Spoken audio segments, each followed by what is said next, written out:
The first Apple Watch with built-in cellular connectivity, the Apple Watch Series 3 with LTE, could be a godsend for people tired of having to carry their phones around in every situation. See also, the iPhone 8 is excellent, but not for everyone. But the promise can't be fulfilled if, when you leave your phone behind to head to the beach, the watch can't turn on LTE and connect for data, calls, texts, and more. That's the experience one reviewer, The Verge's Lauren Good, says she had. The LTE was so inconsistent, she got another test unit.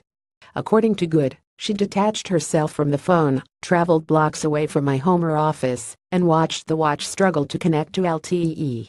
It would appear to pick up a single bar of some random Wi-Fi signal and hang on that, rather than switching to LTE.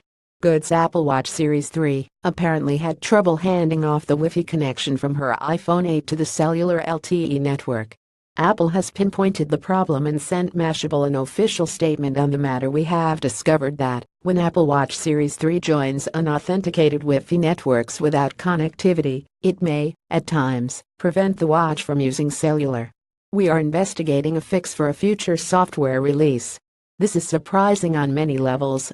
Apple rarely, if ever, makes a public comment relating to product issues prior to launch, especially if it's something they can fix slipstream in production.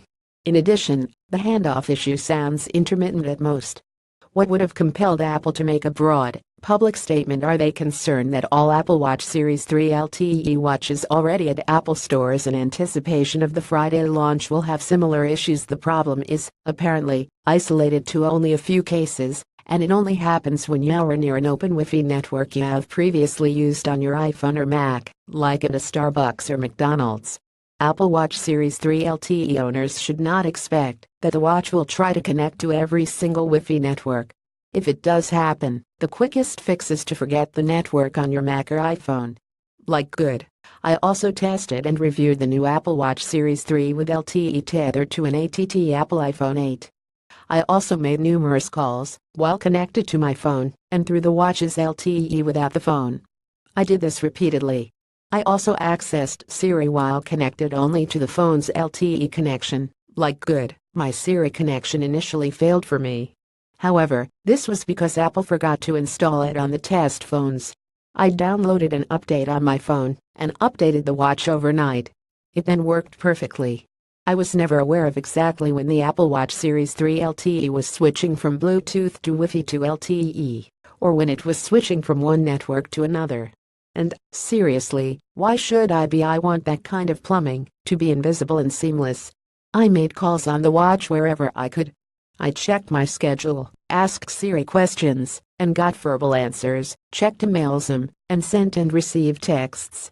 When I read Good's report, I grew concerned that maybe I had missed something.